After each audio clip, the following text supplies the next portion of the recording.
No one cares about the Zulu Empire. It's only white empires. It's only European empires. Why is that? Because this is, I think, an assault on the record of the West. Hello and welcome to Off Script. My name is Steven Edginton. As the West grapples with a movement to decolonise museums, public spaces and universities, debates over the British Empire and its legacy continue. To discuss the morality of empire, I'm joined by Professor Nigel Biggar. Thank you very much. My pleasure. What is decolonisation? Well, as the acting Vice-Chancellor of Cambridge said in public late last year, it's not very clear because it doesn't have one definition. It can mean something as innocent as the need to introduce more about the history of immigration in this country and the contribution that non-white peoples have made to this country. And I'm not a school teacher, but if it's true that sixth formers or secondary school kids haven't been taught much about that, then it seems to me perfectly reasonable that they should be. And there are some other more innocent meanings of decolonisation, but the one that I think we should be alarmed at is what I call the culturally revolutionary decolonising story, which has it that European colonialism, the colonial histories of European countries, especially Britain, because Britain had the largest empire, is a litany of slavery, racism, cultural destruction and economic exploitation. Now, the reason that should worry us is that this is in effect an attack on the record of the West, and that there is in the US this 1619 project which has it that the whole foundations of the US are illegitimate because they are basically racist. And the parallel in this country is that the last 300 years of our history, and particularly the history of our endeavours overseas, is a litany of racism, etc. And if that's true, then all the institutions that have presided over that are, to some extent, delegitimated. And we've seen various practical examples of this bearing out within universities, within public spaces, within museums, of individuals being cancelled or plaques being put up to contextualise certain exhibitions, or even exhibitions being removed and things like this. So there's the practical side of things, but there's also the sort of psychological part of it, which is about our sort of national belief in ourselves. Yes, that's something that really has motivated me to write this book on colonialism and moral reckoning, because I noticed that no one cares about Arab Empire, or no one cares about the quote vast slave economy, according to one historian, that the Comanche ran in the southwest of North America. No one cares about the Zulu Empire. It's only white empires. It's only European empires. Why is that?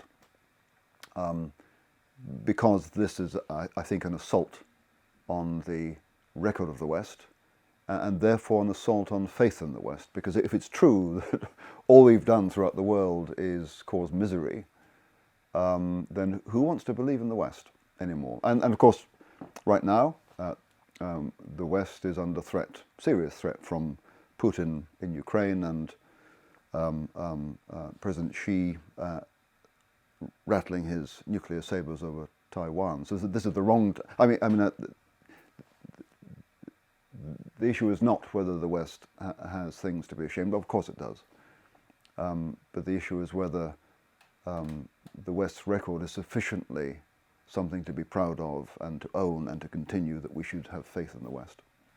How do you assess this movement to decolonise these public spaces and institutions? Do you think it comes from a specific place, or where does it come from? Who are these people who want to do this stuff? Yes. Well, it comes from two sources. I mean, first of all, it came from South Africa with the Rhodes Must Fall campaign in 2015-16. And then it came across the Atlantic from America with the Black Lives Matter movement in 2020, was that? Okay, so part of the problem is, with regard to BLM, that something's been imported from the US with assumptions about race that don't apply here.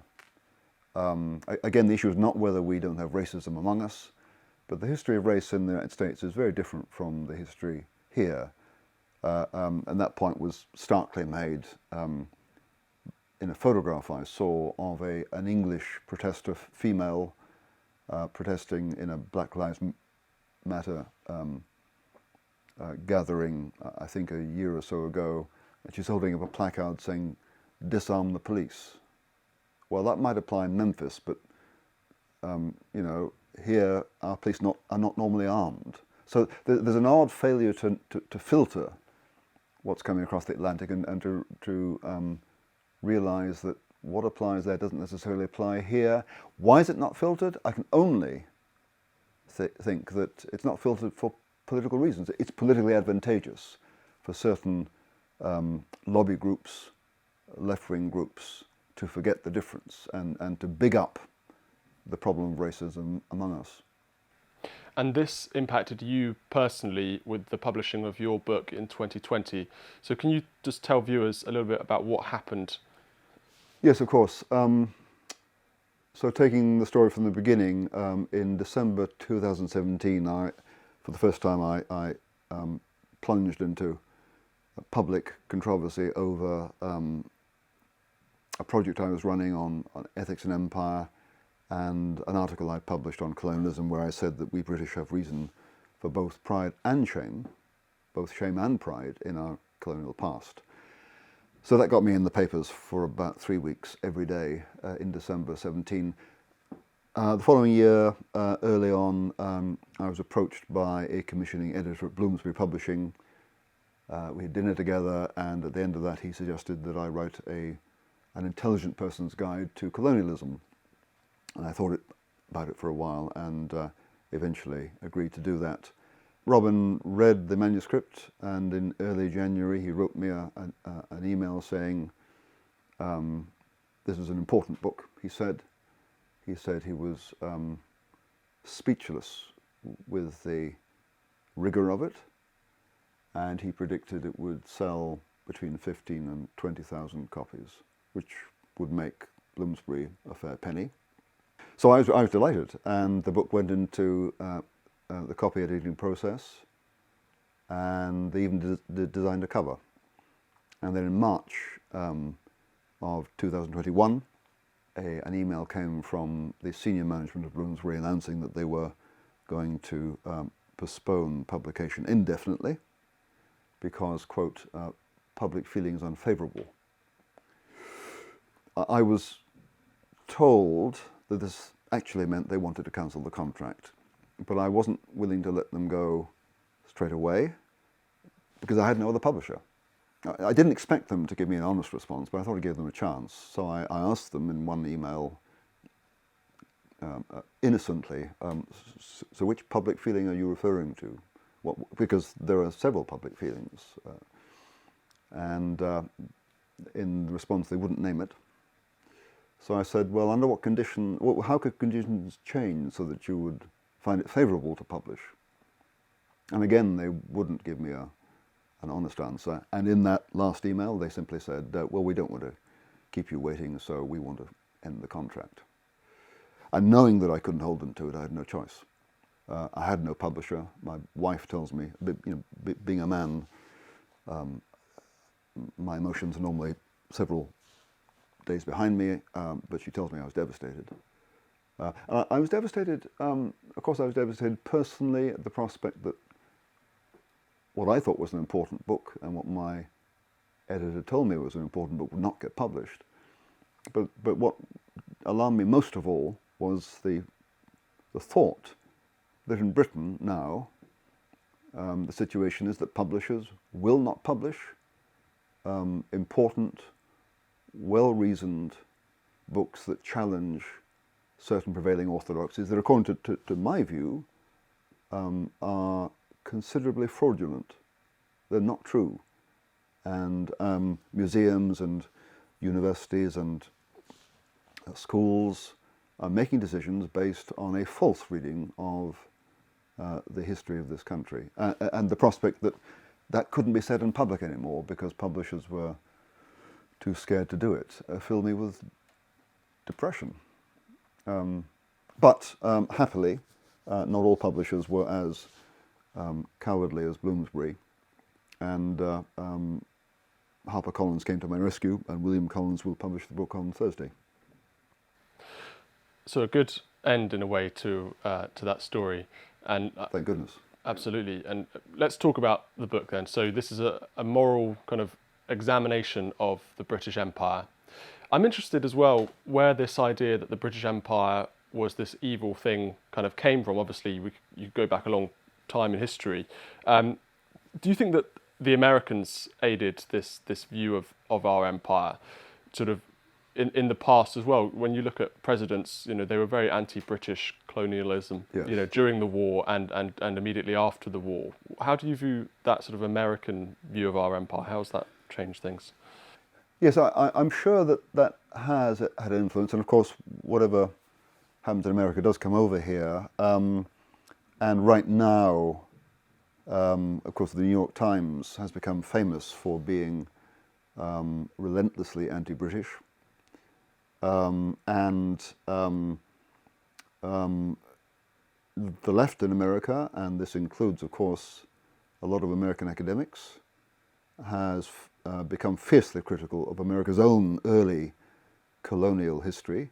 And the 1619 Project, I understand, believes that America was founded on racism, and therefore the fundaments of the country are illegitimate, morally illegitimate. So if they think that about their colonial history, then given the origins of America as a violent reaction against British Empire in the late 1700s, then you can understand why they have a dim view of British colonialism. But of course, most Americans know nothing about British colonialism, and I've read books where they make assumptions that are just plain wrong. And Americans, as I say, throughout, since their inception or conception in 1776, a lot of Americans have been very anti-imperialist, particularly American presidents. Yes. And you could also look to Russians. Lenin was someone who was very anti-imperialist, and so this anti-colonization movement has been a long time coming. I don't think it's necessarily a recent thing. No. And I mean, there's always been a since around 1900. There's always been a strong left-wing critique of empire in this country. I mean, my Ethics and Empire project has turned up one interesting observation, which is that for most of history, empire as such was a completely unremarkable phenomenon. You can't find critics of empire in ancient China or the medieval Muslim world that they criticize bad emperors, but not the fact of empire. The critique of empire seems to be quite a late post-Christian European phenomenon. So you're right. It's early 1900s that Lenin, for example, becomes anti-imperial, although Marx himself wasn't, insofar as he regarded the colonial phase as a necessary phase in economic development. So if you add the kind of left-wing Marxist critique to a natural American skepticism or criticism of empire, then that does explain it. Although, as I pointed in my book, America's relationship with empire is ambiguous, because one of the reasons the American colonists wanted rid of the British Empire was that the British Empire was stationing redcoats along the Appalachians to stop colonists invading Indian lands. So at that point, the British Empire was defending natives against colonists, ironically. And for much of the empire, people who were sort of imperialists in Britain saw, for example, the scramble for Africa as their own way to expand westwards, as America had done, and create their own they needed their own resources and land to compete with America. That was an interesting kind of comparison there. But yes. Let's talk about the main accusation against empire. this is a more contemporary one, and that is race. So everyone's obsessed with racism in 2023. Is Britain, first of all, is Britain a racist country, systemically racist country, as the accusation goes? And is this linked in any way to our colonial past? Right, so to your first question. First of all, I'm not an expert on race in Britain, but I can read. I can also see. So let's start with what I can see. I observe that in the last government of Boris Johnson, the last Conservative government of Boris Johnson, almost every holder of major offices of state did not have a pink skin. Rishi Sunak, Kwasi Kwarteng, Sajid Javid, Nadim Zahawi, Kemi Badenoch, I can go on. Right, so somehow in the early 2020s, a Conservative government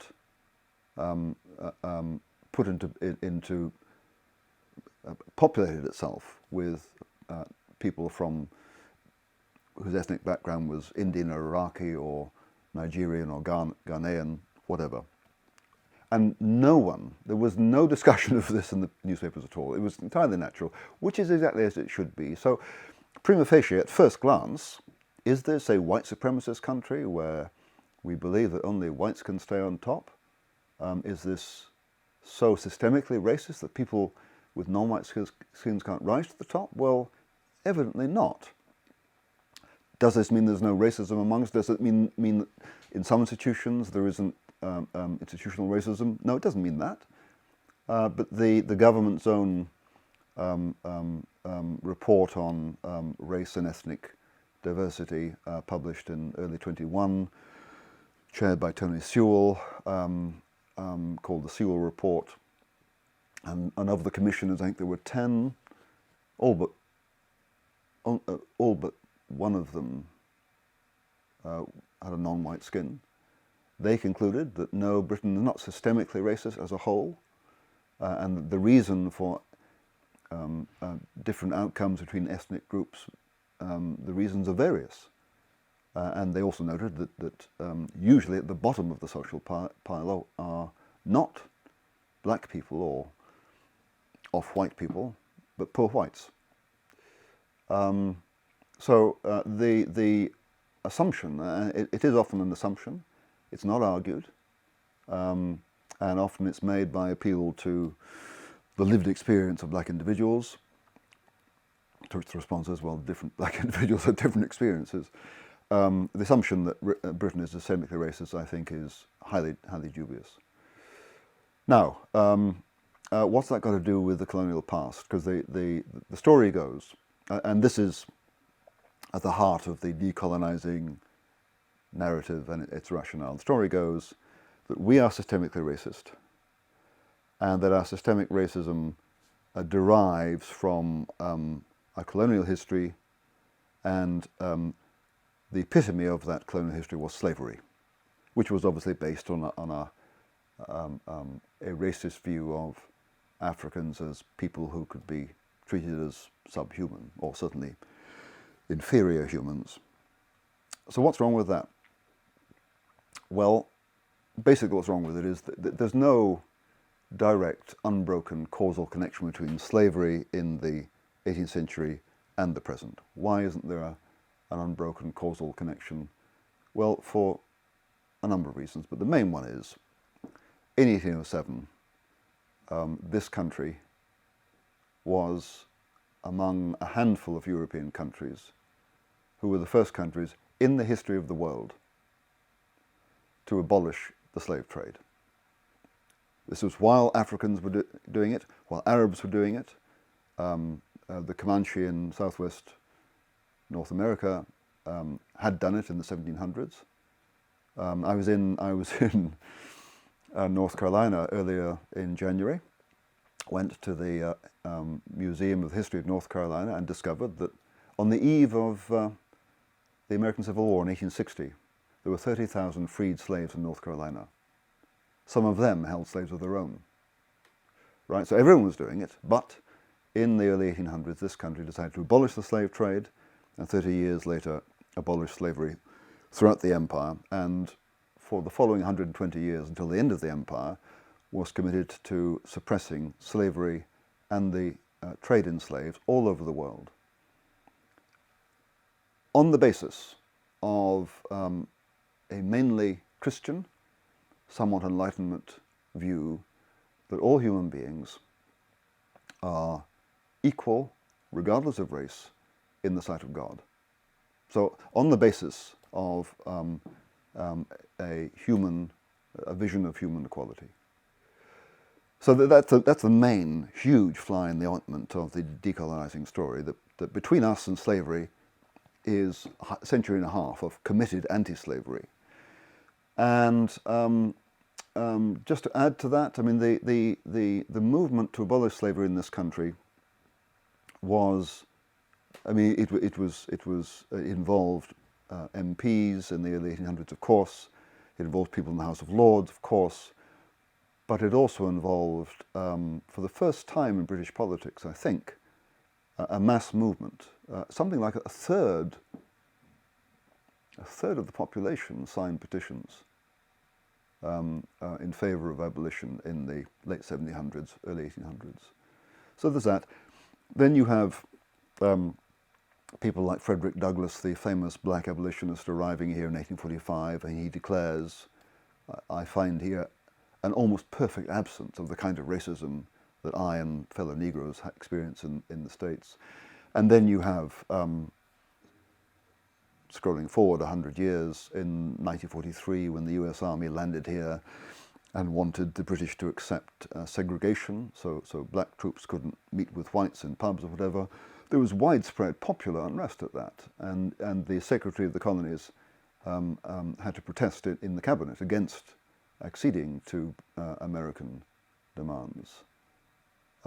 So, no, I don't think we are systemically racist now, and whatever racism lingers among us cannot be laid at the feet of the British Empire or British colonialism, because more recently and for a long time we have been committed to racial equality. This idea of slavery is fascinating because, as you mentioned, the British Empire wasn't the only empire to be involved with slavery and the slave trade. In fact, most empires were. I mean, am I right in saying that you know, if you look at any other empire throughout history, they're involved in slavery? I mean, slavery has been around from ancient times. I mean, you'll find it among the empires of the Middle East, the Assyrians and Babylonians, etc. Then you've got, you know, the Romans did it, the Greeks did it, the Carthaginians did it, the Arabs did it.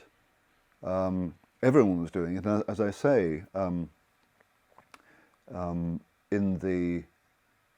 before Europeans, and particularly the Portuguese, started trading slaves across the Atlantic,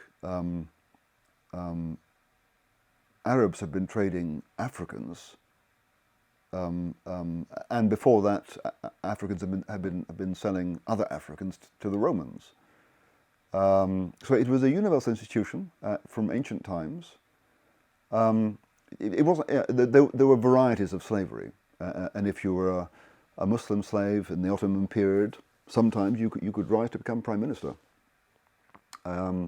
And you will find even in the West Indies or in the American South, I mean, some slave owners were more humane than others. The basic problem with slavery, however, is that it puts an individual at the mercy or at the whim of his or her master, because the paradigm of evil slavery is that the slave has no rights whatsoever. So I'm not condoning it, let's be clear, but it was universal. And I think when you judge individuals like Edward Colston or Francis Drake for their involvement in slavery, you do need to take account of the fact that everyone was involved in it. And it wasn't until, I think, about 100 years after Colston was dead, and near on a century and a half or 2 centuries after Drake died, that the idea that enslaving people is in itself morally unacceptable, morally abhorrent, began to gain traction in Europe and particularly in Britain. So we're talking 1770s onwards.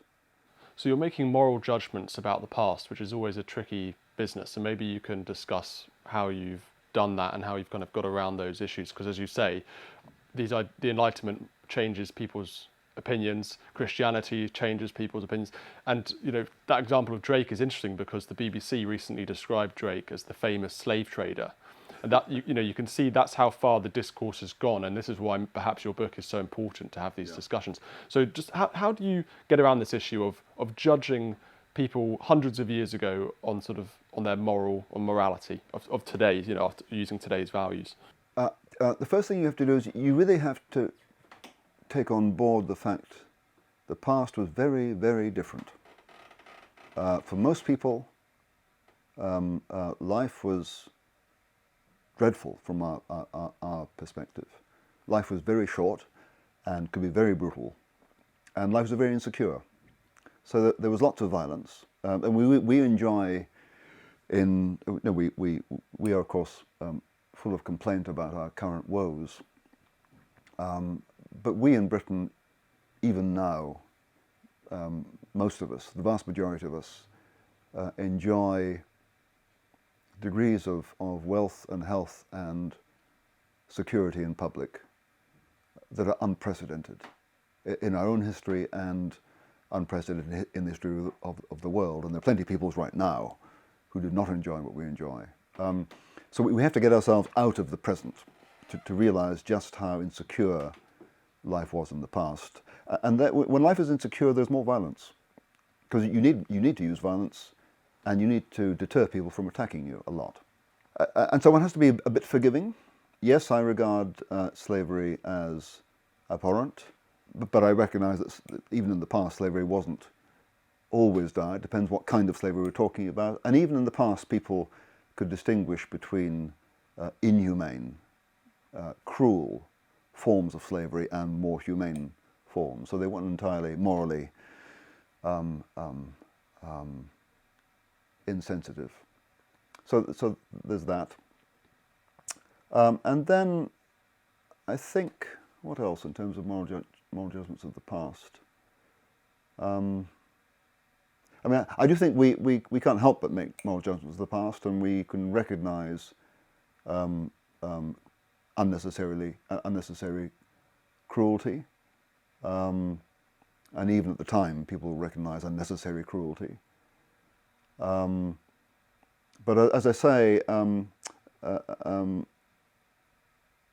addition to recognising the difference of the past, there's also the fact that what is moral does vary according to circumstance.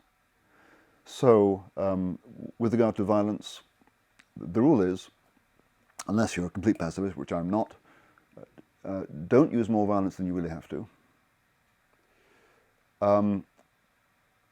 So in a highly well-organized society like our own, and where the state is usually strong, the state can require of police that violence is used only under very, very strict circumstances. But put yourself under a state which is on the verge of collapse. Put yourself actually in a battlefield during a war. The moral constraints in use of violence are relaxed.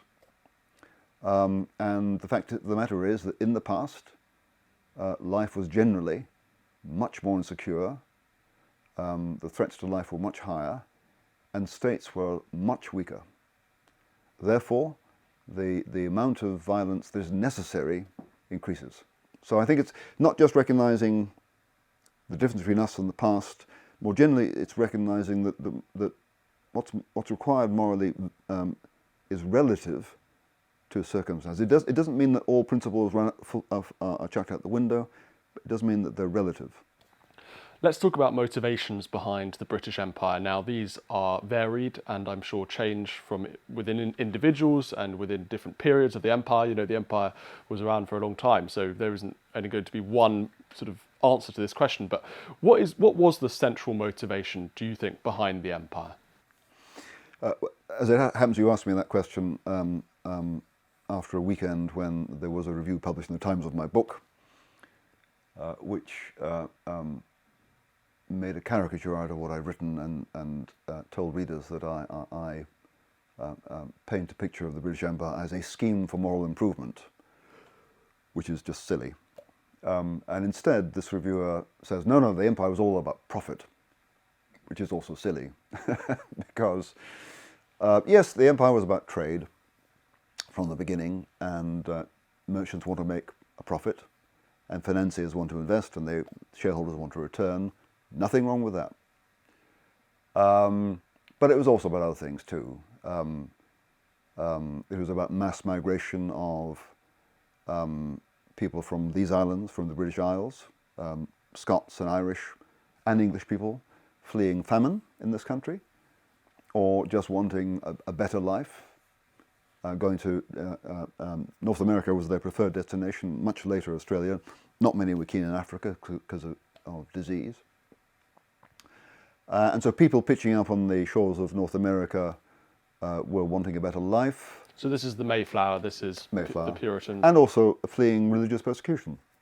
So I like to say, and I think it's not unfair to say, that the motives for people, for mass migration of people to colonies, was not dissimilar to the motives that propel people across the English Channel right now. So there was trade, and there was people seeking a better life. There was also certainly geopolitical considerations, so Britain wanting to gain or keep military advantage or commercial advantage over international rivals. Again, as such, nothing wrong with that. But there were also ideals come in. So one of the reasons why we ended up in Palestine after the First World War was that Arthur Balfour, then I think Foreign Secretary, was persuaded that the Jews had an ancient claim to return to their original homeland in Palestine. And then you have humanitarian motives, abolition of slavery, suppression of slavery, from Brazil, across Africa, to Malaysia. And the liberal ideal that eventually peoples should rule themselves actually was involved earlier on than you would have thought. I mean, one of the things about the British Empire was it learned from its mistakes. One mistake was to try to hold on to the American colonies. We failed. So what did we learn? We learnt in 1867 to begin to give Canada its own autonomy, and by 1930, Canada, South Africa, Australia, New Zealand were virtually autonomous. So there was a recognition that the empire could not remain a kind of a body of colonial states tightly controlled from London. It was recognised it would have to become a looser and more voluntary organisation, which eventually it became in the British Commonwealth. But even in the 1820s, you'll find all three governors of the main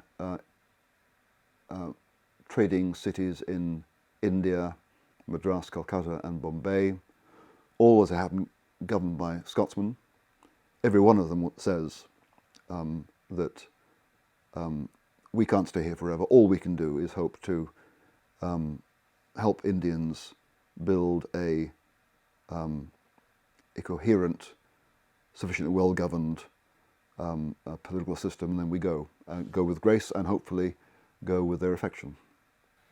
There were, of course, idealists within the British Empire, colonists who wanted to go out and spread British values, liberalism, or perhaps that was a front. That's what some people say. You know, there were, of course, some who wanted to expand what they called the pink, places on the map, and that sort of thing. So, do you think that we should take these people at face value when, when they say they want to spread democracy and Christianity and? So lest I forget, the answer is yes and no. I'll start with the yes bit. Yes, often we should. I mean, why not? I mean, we are often driven by moral and political ideals. Woke critics of empire are certainly driven by them. Why is it so strange that we should think that people in the 19th century were driven by them. And ironically, the liberal imperialists of the 19th century, those who wanted to use the power of empire to improve the welfare of native peoples, were the progressives of their day. And so, yeah. Can you give us some examples of people? Yes. Well, certainly, I mean, famously, David Livingston, missionary in East Africa and Southeast Africa, he was committed to, I mean, he had first-hand experience of watching the slave trade, found it abhorrent. He worked out, he figured out that you can't abolish the slave trade unless you provide other things to trade with, which is why he came up with a scheme which was never realized, I think, for trying to grow cotton in Southeast Africa, to provide something else to trade other than human beings, and also to allow British importers of cotton to cut their dependence on the American South. So he'd be one obvious and famous Christian humanitarian, and his humanitarianism was utterly sincere. Can I call others to mind? I mean, you'll find others in. So General Gordon, would he be one? I mean, he went and tried to stop the slave trade in Sudan, and yes, he would be. He was a slightly odd, religiously intense figure, but the reason he ended up in besieged in Khartoum and eventually killed was he was there to suppress slave trade among the Sudanese. You'll find other characters in India who suppress. Well, they don't abolish the practice of female infanticide. This particular fellow, whose name I've forgotten, reckoned that if you try to abolish it, you provoke a reaction which is counterproductive. But over a period of decades, he persuaded this particular Indian people to stop killing their female infants. Then in the 1829-30, the East India Company does abolish the practice of sati, whereby Indian widows would be required to burn themselves alive on the funeral pyres of their deceased husbands. And that, by the way, tells against the reviewer on Saturday, who was saying that empire was all about profit making, and the East India Company was about making profit, and they didn't want Christian missionaries to come to India because they would create unrest among the people, which is true up until the 1830s. But in 1829, 1830, the East India Company did abolish sati at the risk of popular unrest, which would have been economically disruptive. And they didn't do it to make a profit. Well, this review in the Times, he says, he quotes some of the people, David Livingston among them, that you talk about in your book, and he says collectively, these people are little more than a sideshow in the story of empire, and he says that it was all about profit. So, yes. So, are you not being selective on sort of tiny individuals who didn't make a huge impact compared to the vast nature of empire? Yeah, well, we can always argue about just how much weight to put on these things, but the David Livingstone's campaign against the slave trade in Africa was only one. I mean, the slave trade in Africa was abolished gradually in Zanzibar. There was, as you mentioned, Charles Gordon in the Sudan. At one point, it's reckoned, and there was also raffles in Malaysia. And at one point it was reckoned that 13% of the total manpower of the Royal Navy was devoted to stopping slave trading between West Africa and Brazil. And that was just the Atlantic slave trade. No, the campaign against slavery and the slave trade in the British Empire was not marginal. It was sustained. And it was costly, and many peoples around the world have the British to thank for their emancipation. And it wasn't just about slavery. As I said, it was also female infanticide, sati, in the 1930s, campaigns against female genital mutilation in East Africa. So no, I don't accept this. That this was all a kind of humanitarian froth on a basically money-grubbing capitalist enterprise. But again, the reviewer seemed to imply that there's something intrinsically wrong with making a profit. I don't think there is. There's no doubt that the profit-making was a large motive, and no doubt some people were very greedy, and no doubt then as now, some profit-makers were unscrupulous. So take Cecil Rhodes. I mean, he was a capitalist. He liked making money. He was unscrupulous. Like most entrepreneurs, he likes to cut corners, and he's impatient with constraints. And if I were going to put up a poster boy to empire, it wouldn't be him. However, and the reviewer on Saturday complained that I described him as an altruist. That's too simple. But there is a sense in which he was, in that he made lots of money, but he didn't want money in order to build himself multiple palaces and in order to feather his own nest, like, for example, President Jacob Zuma was doing in South Africa until recently. He didn't do that. He lived quite frugally, did Rhodes.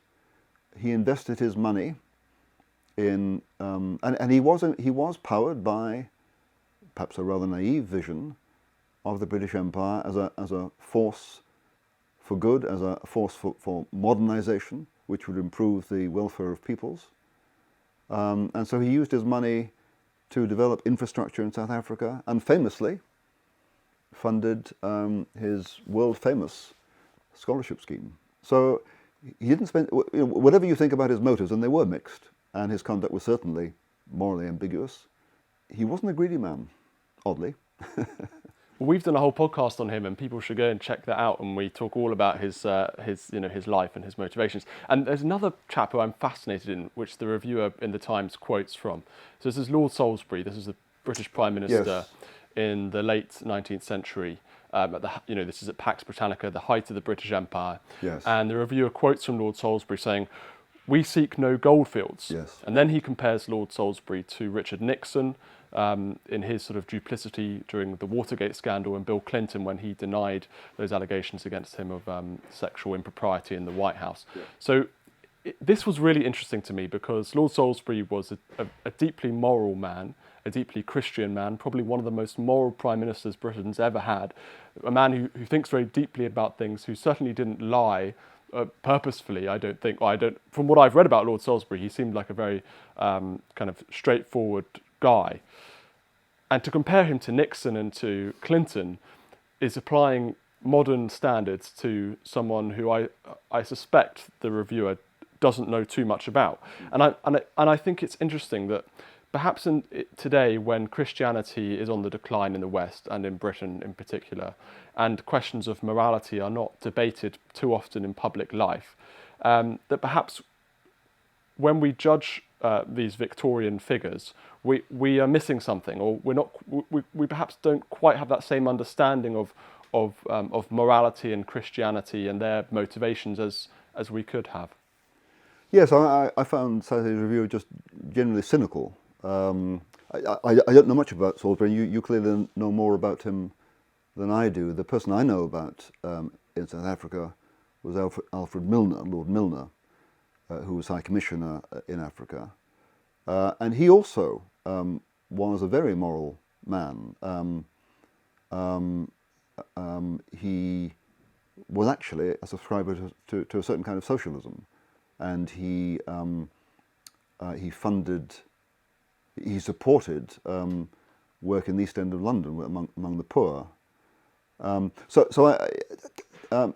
I do think many Victorians, and particularly those in charge of empire, were moral idealists. They'd often been inspired by Benjamin Jowett here in Oxford in the late 1800s, who really believed that the British Empire was a force for good, and the British administration was more efficient, had more integrity, and would bring the peoples of the world greater prosperity. They certainly did. So I think a general cynicism toward those people is unwarranted, and especially when there seems to be plenty of moral idealism around us now. Well, why wouldn't there be some then? And of course, there were racists in the empire. People were racist. British people were racist against Africans and others. And I'm just curious to know what your perspective on that is. And I want to talk about Darwin, not the man himself and his theories, because I think they've been slightly misinterpreted at the time. But he was a scientific man who came up with his brilliant theories of evolution. And the way that these were interpreted by contemporaries certainly impacted their views on race. So can you talk a little bit about this idea of race and how, the scientific view of race and social Darwinism? Yeah. So first of all, racism is a universal human phenomenon. We all like to plug ourselves into a group and feel good about the group, and one way in which you feel good about the group is by disparaging others. Even if we're talking about football clubs, we all do that, and racial prejudice is universal. So, in 1940, the Irish novelist Gerald Hanley was in British uniform in Somaliland, commanding black troops there, and he reports that he could not persuade his Somali troops to accept orders from a black Bantu NCO because the Somalis regarded Bantu as natural slaves. Right. So first of all, it's not just a European or white or British phenomenon, racism. Secondly, yes, there was what I feel to be disgusting racism in British colonies, particularly settlers in Africa, planters in India would be grotesquely contemptuous and rude to native peoples, rightly causing resentment. Okay. But that's not all there was. There was also fascination on the part of Britons for native cultures, particularly in India, where Britons were responsible for translating ancient texts, from rescuing Sanskrit from oblivion, for preserving monuments. And if you read about the Indian civil service or the political service in the Sudan, you will hear the relationship between, or the attitude of British colonial officers toward the peoples they ruled in terms of love. I've come across that several times.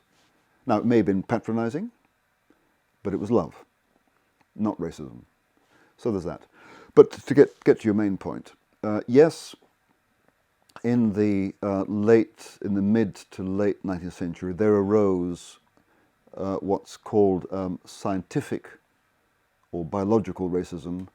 This is the view, and you're right to say Darwin himself wasn't responsible for this, but as it were, disciples of Darwin were, the view that certain races are naturally, biologically, genetically inferior to others now and always. So this would be, it produces a kind of white supremacist racism. Whites are naturally destined always to rule non-white peoples. And that did develop, but it didn't eclipse the earlier Christian view on which the abolition of slavery was based, namely that all human beings are equal under God, regardless of race, which is not to say that human cultures may not differ in terms of their level of development.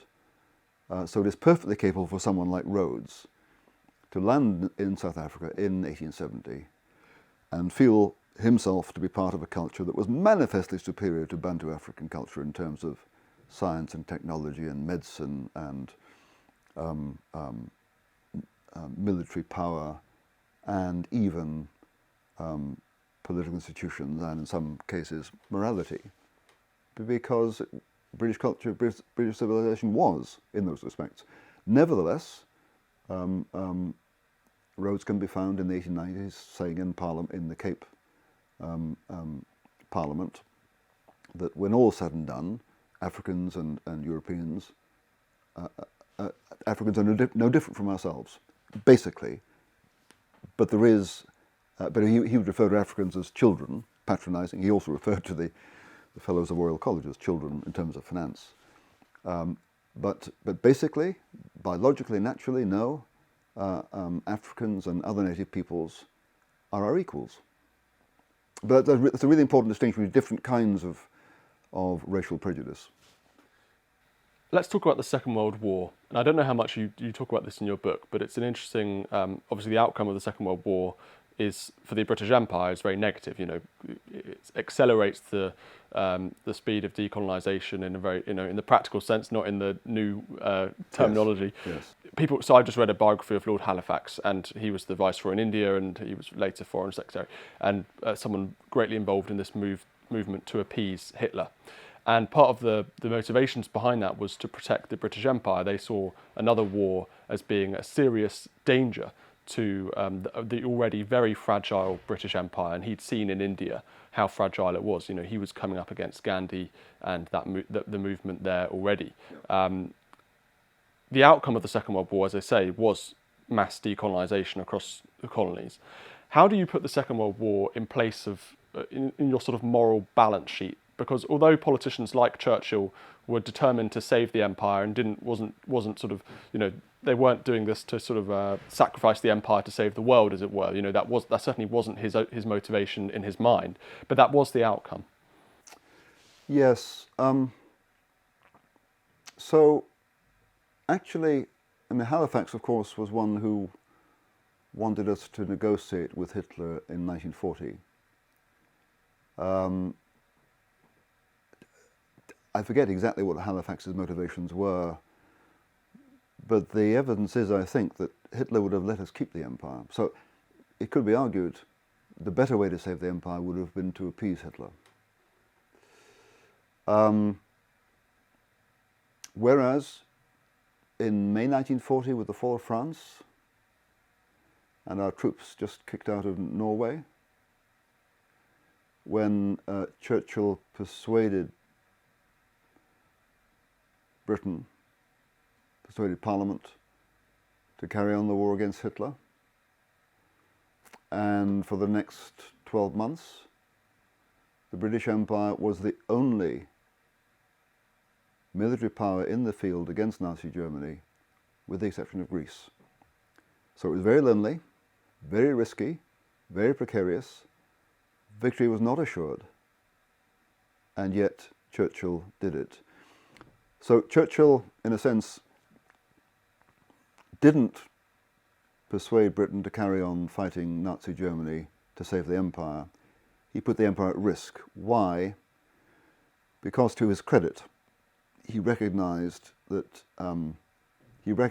the unscrupulous, murderous, racist heart of Nazism, and recognized that it was a threat to what I think, even though he wasn't particularly religious, he called Christian civilization, which we might call liberal, humane civilization. So he took the empire to war then for the sake of